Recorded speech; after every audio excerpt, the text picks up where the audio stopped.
Армысыздар, ассалаумағалейкум қадірлі халқым. Бүгін 19 наурыз шымырлық пен шеберліктің күні екені баршаңызға белгілі. Ендеше Іле ауданының мәдениет саласындағы барша жігіттер бүгін қазағымыздың ұлттық ойындарын дәріптеуді ғана емес, балалық шағымызды бір еске түсіріп, өзімізде қатысу арқылы ойнайық деп шешті. Негізі қазақтың әрбір ойынының тәрбиелік мәні зор.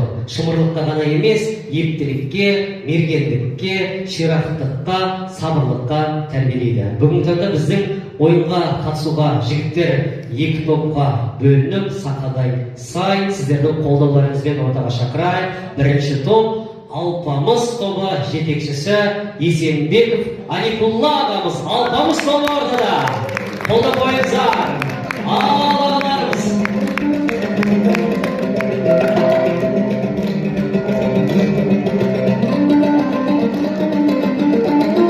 Міне, өздеріңіз көріп отырғандарыңыздай, бізде Алпамыс тобы сақадай сай дайын. Алпамыс тобына қарсы шығатын, бүгінгі ойында қарсылас болатын Толағай тобы жетекшісі Жәлепбеков Ерназар ағайымызбен бірге жатыр. Қошемет соқ қояйық. Толағай тобы.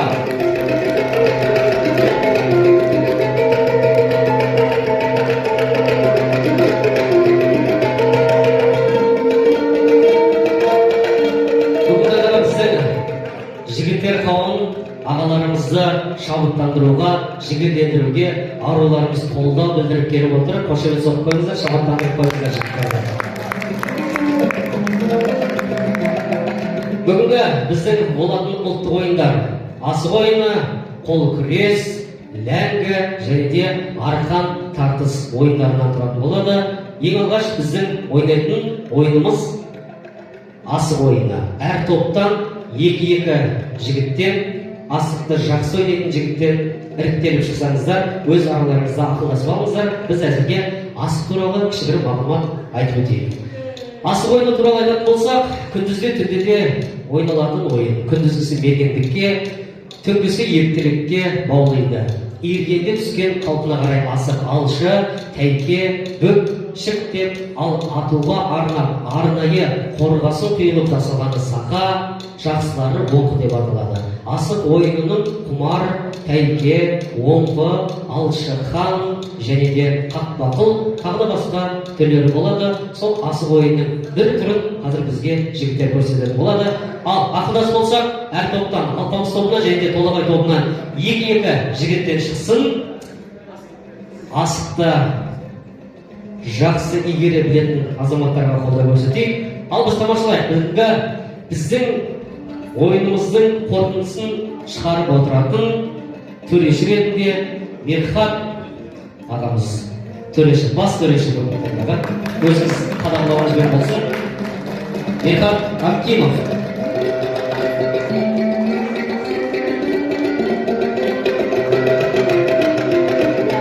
Бір ойынымыздың бас төреші Мерхат Абкимов ағамыз.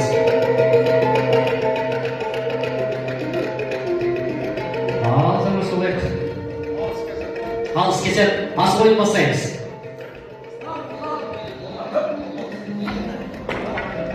Бірінші болып бастап жатқан Алпамыс тобы. Өгіншілері біліп кетті. Толағай тобы. Толағай тобы біліп кетті. Тағы да біліп берейік.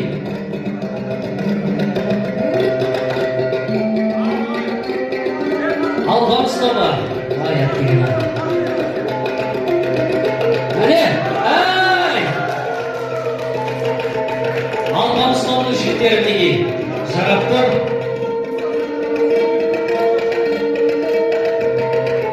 Бір емес, екі бірдей асықты шығарған секілді. Ал Толағай тобына мүмкіндік берейік. Әне!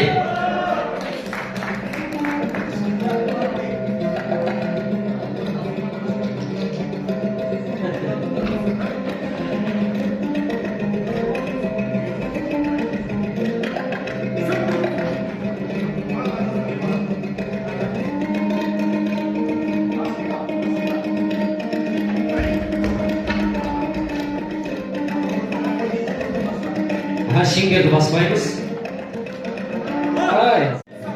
Орнына ептілеу кішкене болмайды, иә? Өкінішке орай болмайды екен. Өкінішке орай болмайды екен. Алпамыс тобы ғой, иә? Алпамыс тобында 3 ұпай. Әзірге Толағай тобында 1 ғана ұпай.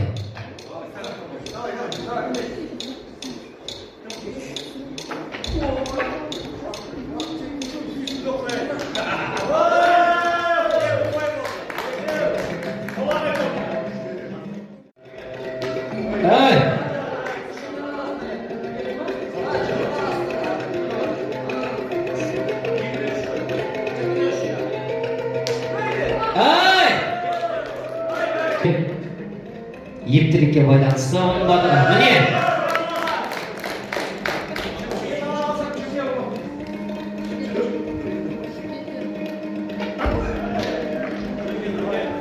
Біздер шеңбердің ішінде өздеріңіз байқап көріп отырғандарыңыздай соңғы асқаны оның өзі мінекей.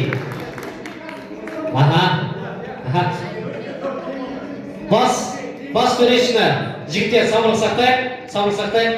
Бас төрешіні тыңдайық.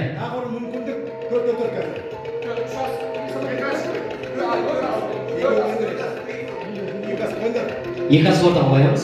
Және осы ойнаған азаматтар ғана қалып ойнайды. Екасы ортаға қоямыз. Және осы ойынға қатысқан. Мінекей өздеріңіз көріп отырғандарыңыздай тең-де-тең, яғни 4-4 болды. Тағы да мүмкіншілік беріліп жатыр. Ешқандай топ берілер емес. Бұл тоқтатамыз ба ойында? Толағай тобына жеңісті береміз. Солай ғой? Толағай тобы. Қуаныштарыңыз білінбейді. Толағай тобы. Мінекей қымбатты көрермендер, қымбатты көріп отырғанымыздың аруларымыз, өздеріңіз көргендей, бұл асық ойынында жеңіске жеткен, суырылып алға шыққан бұл Толағай тобы. Біз Толағай тобын құттықтаймыз.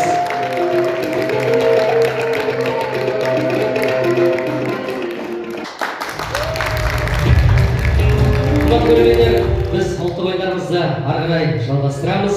Келесі біздің ойынымыз қол күрес болмақ. Келесі ойынымыз қол күрес. Бұл ойында жігіттер білек арқылы күш сынасады. Ендеше біздің жігіттердің мықтыларын байқап көрейік. Әр топтан 3 жігіттен шықса ортаға қол күреске қатысуға. Өз еркілеріңізбен ақылдаса отырамын.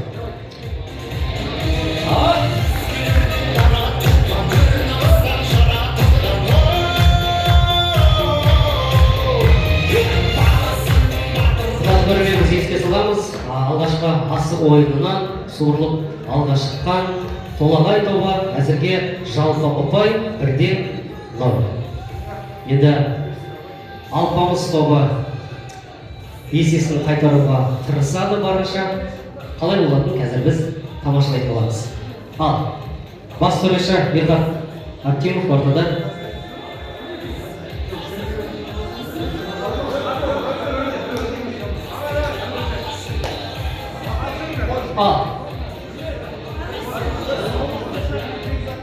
Біздің жігіттер бір-біріне тіс қатыруға қорқып тұр. Дегенмен көрейік. Ал Толағай тобы және де Алпамыс тобының жігіттері түзу тұрамыз. Барлық ережені сақтайық.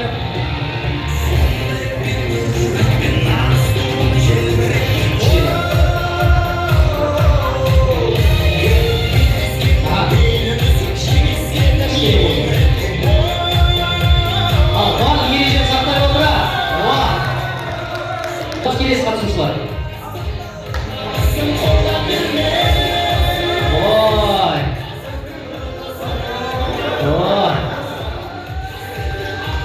Енді бұл өте қызық болайын деп тұр.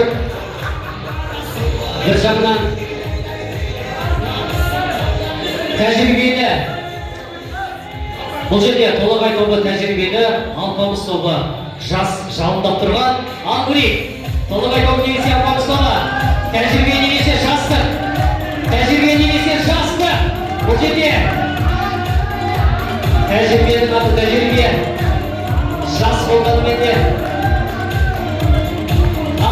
Қолдай, жігіттер. Өспейміз.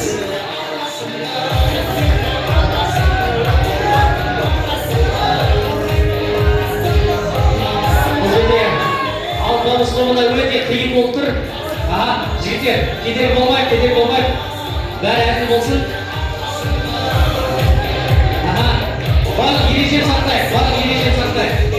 Бас төреші, басымен жобай. Бірде, бұл енді шешуші, үшінші, жұп. Шешуші, сайыс болайын деп тұр. Толағай тобы және де албамыз тобы. Барлық ереже сақтайық, жігіттер, ағалар. Қол күрес ойыны, қазақтың ұлттық ойыны, білектің күшін байқайтын. Бір.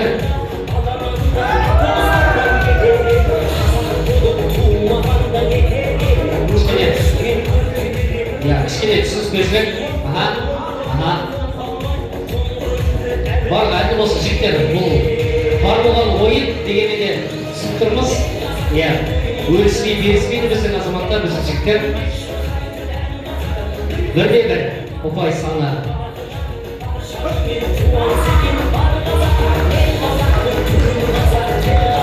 Başымен жабай!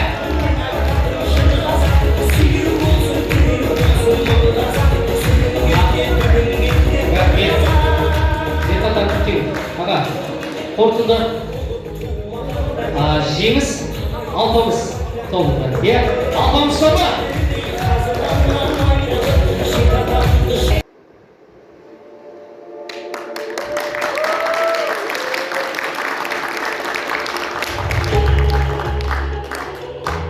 Қымбатты көрермен, біз шымырлық кешіне арналған бүгінгі кешімізді ары қарай жалғастырамыз.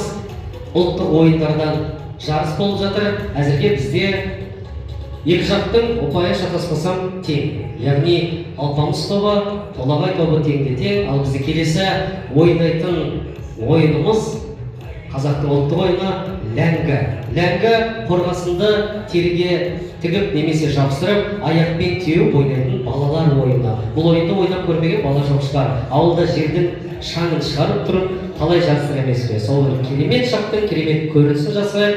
Ал сіздер тамашалаңыздар, ләңгіге қатысатын қос жақтан ортаға келсеңіздер, жалпы ұпай санын бірге санап тұрайық. Ал көрейік, ләңгі ойыны қазақтың ұлттық ойындарының бірі. Асық ойнап, күш сынап біраз сергіп алдық, енді ләңгі ойынына көшейік. Ал, қай топ бірінші бастайды? Яғни, алпамыс тобына береміз, алпамыс тобы бастайды, бірге санайтын боламыз бәріміз. Қопта, бірінші мүмкіндіктен 2 ұпай саны бұл. Бас төрешіміз жазып отырыңыз, барлығын 2 ұпай саны. Құласаңдардан бұла бірден 2 ұпайдан бастады. Ал, кет, толағай тобы. 1, 2, 3, 4, 5, 6, 7, 8, қолдай, 9, 10. 13-ті өтінші көрейін. Тимеген секілді. 9, е? Әлі болсын.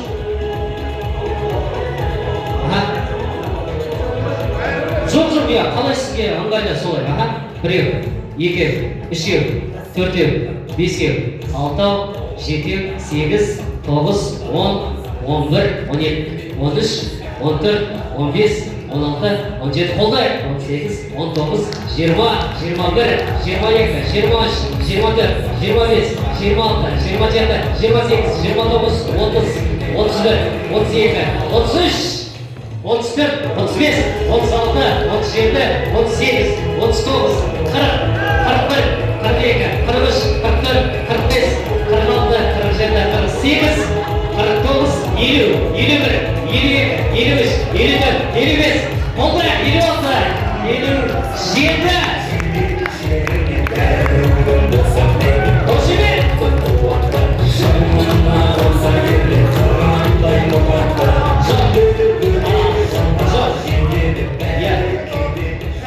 Сағыныз сынбасын айтар, ержігіттің ойында қыларқан шірмес деген 57 жасамасаңызда 3 жасайтыныңызға сендіміз. Жалпы, ұпай саны сіздерде 57 және 59.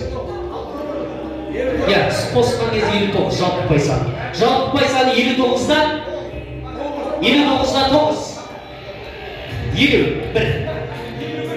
51 жасасаңыз жеңдіңіз. 1, 2, 3, 4, 5, 6, 7, 8, 9, 10, 11, 12, 13, 14, 15, қолдай, 16, 17, 18, 19, 20. Өкінішке орай.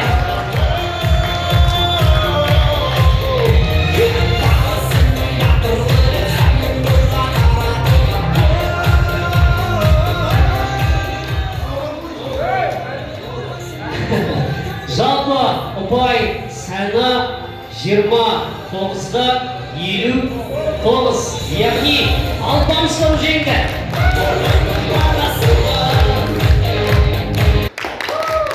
Құрметті көрерменіміз, керемет ұлттық ойынымызды жалғастырамыз. Осынан да өздеріңіз көргендей, ләңгі ойыны өте керемет болды.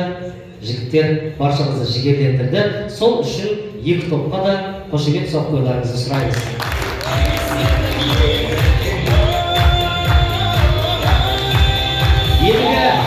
Кезекте бізге арқан тартыс ойынына берейік. Арқан тартыс ойыны әрине ұлттық ойын болып саналады. Ерте кездерде жазды көгалды алаңда ойнаса, қазіргі уақытта спорт залда өткізе беруге болады. Ойынға деген біздің арқанымыз дайын, жігіттер дайын болса, біз ойынымызды бастаймыз. Ал әр топтан төрт жігіттен шықса, және де арқан тартыс ойынының тамаша үлгісін көрсетсе, төрт жігіттер және жалпы заңдылыққа бағынайық, ортада қызыл белгілеумен белгіленген, яғни бізде шеңбер сызылған, осы шеңберден қай тарап, қай топ келесі топты тартып суырып шығарса, сол топ жеңімпаз болады. Ал жігіттер әзірге тартпаймыз, біз жалпы санақ жүргізетін боламыз. Ал екі топ, қос топ дайын ба? Көрерменде дайын болса, бір қолдап қойыңыздар біздің топтарды. 1, 2, ал жігіттер!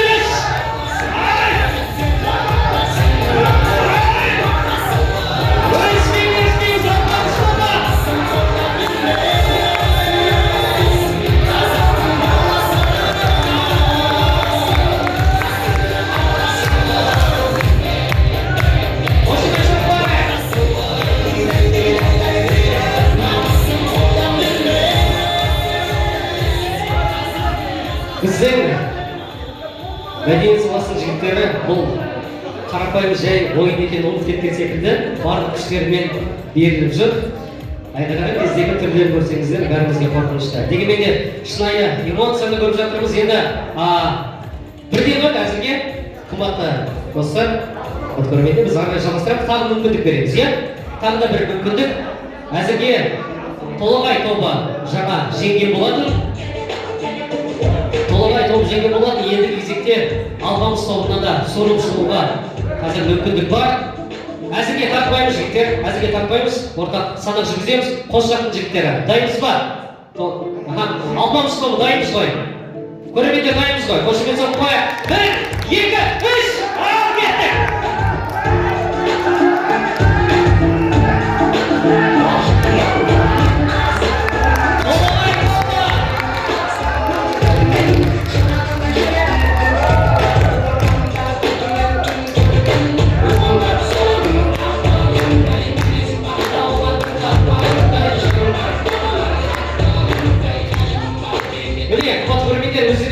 Көріп отырғандарыңыздай, Толағай тобында ойынның соңғы жағына келген кезде екінші демдері ашылғандай болып бізге көрініп жатыр. Дәл осы арқан тартыс ұлттық ойынымызда суырылып шығып, барлық мүмкіндіктерін толықтай пайдалана ала білген топ жеңіске жетті. Ол бізде Толағай тобы!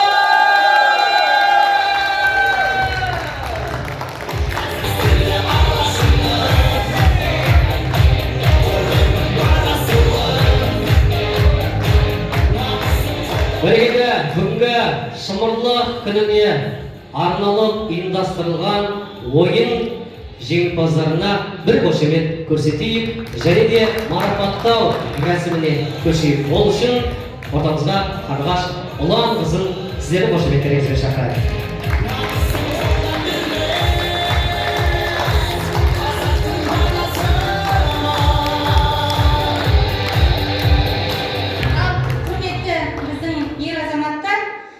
Бүгін сіздер осынау шымырлық күні қазағымыздың ұлттық ойынын дәріптеп, тек қана сахнада ұлттық аспапта орындап ән айту өнерімен ғана емес, спорттық өнерде де нағыз шымыр жігіт екендеріңізді көрсеттіңіздер. Сіздерге көптен көп рахмет айта отырып, марапаттауға рұқсат етіңіздер. 19 наурыз шымырлық пен шеберлік күніне орай ұйымдастырылған намыс дода атты аудандық мәдениет қызметкерлері арасында өткен ұлттық ойындар сайысында белсенді өнер көрсеткені үшін Алпамыс тобы марапатталады. Жетекшісі Аминқұлға Бейсенбеков.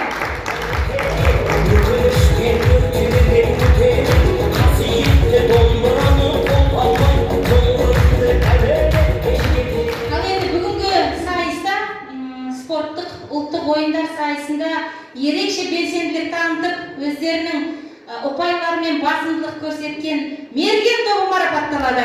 Жетекшісі Ерназар Жәнібеков.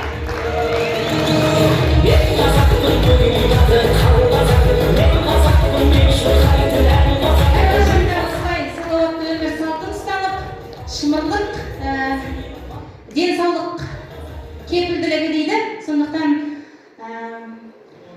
көңілімізді көтеріп, халыққа жақсы жағымыздан ұлттық өнерімізді де, спорттық ойындарымызды дәріптей берейік. Жаңа жыл Наурыз мерекесі құтты болсын. Тамаша, қымбатты достар, бұл тек қана ұлттық ойынды насихаттап өткізген біздің іс-шара болады. Негізінде достық жеңі деп айтсақ та болатын шығар. Иә, қос-қара бір-бірлеріңізге қошемет жасаңыздар болады. Тамаша, қымбатты достар, осымен өздеріңізбен қоштасамыз. Салауатты өмір салтын ұстанып, бойларыңызды қашан да шымыр ұстаңыздар. Ұлттық ойындарымызды ұмытпай, жақсы күндеріміз көп болсын. Сау, саламатта болыңыздар.